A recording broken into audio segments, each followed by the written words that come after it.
रायगड महाराष्ट्रासह देश विदेशातील ताज्या बातम्या पाहण्यासाठी मॅक्स इंडिया लाईव्ह चॅनलला सबस्क्राईब करा आणि बेल आयकॉन दाबायला विसरू नका.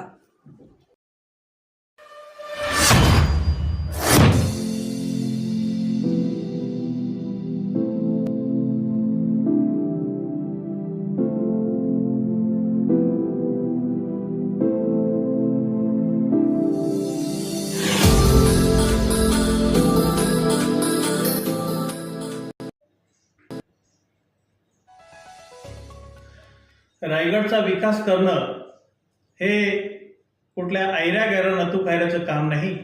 कारण आपण बघतोय गेली 17 वर्ष झाली तरी हा मुंबई गोवा हायवे अजून अपूर्ण अवस्थेत आहे. कधी पूर्ण होईल सांगता येत नाही, तारीख देता येत नाही.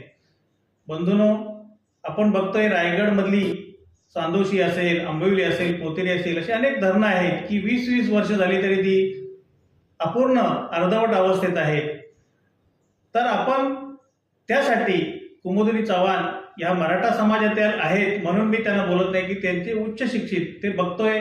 त्यांनी चोचिंदेसारख्या गावामध्ये गरिबांच्या मुलांना उच्च शिक्षण इंग्रजी माध्यमाचं मिळावं म्हणून सर्वात कमी फी घेणारी शाळा काढली आणि त्यांना दिल्लीमध्ये बहुमान मिळाला. सावित्रीची लेख म्हणून त्यांना सन्मानित करण्यात आलं. हा खरं रायगडवासियांचा आपल्याला गर्व वाटतो. आणि म्हणून अशी उच्च शिक्षित लोक जर संसदेत गेली तर लोकांचे प्रश्न अचूक मांडू शकतात आणि त्याच्यातून आपल्याला लोकांचा विकास करता येईल. वेगवेगळे प्रश्न मार्गी लागू शकतात. तिथं आवाज उठवणारी लोक पाहिजे. स्वराज्याची राजधानी रायगड या जिल्ह्यामधून मराठा समाजाचा खासदार गेल्या 50 वर्षात एकही गेलेला नाही आणि कुठल्या प्रस्थापित पक्षाने ती संधीही दिली नाही. आज आपल्या एका मराठा समाजातल्या भगिनीला सौ कुमुदिनीताई चव्हाण यांना आदरणीय बाळासाहेब आंबेडकर यांनी त्यांच्या वंचित बहुजन आघाडीमधून तिकीट दिले आणि मराठा समाजाला प्रथमच संधी मिळाल्यामुळं त्या संधीचं सोनं करणं हे सर्व आपल्या मराठा समाजाचं जबाबदारी आहे. मी ही संधी दिल्याबद्दल मराठा समाजाच्या वतीनं डॉक्टर बाळासाहेब आंबेडकरांचं मनापासून आभार व्यक्त करतो.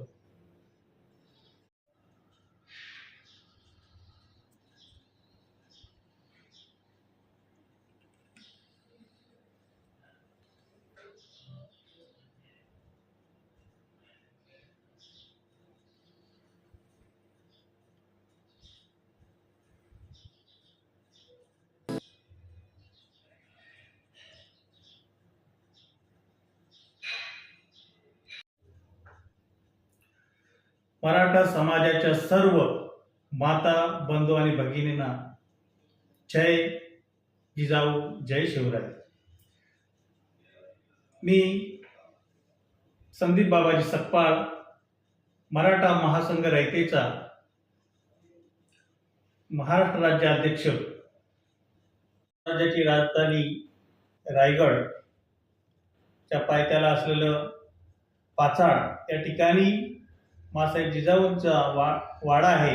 ही कदाचित त्या प्रस्थापितांना माहिती नसावं.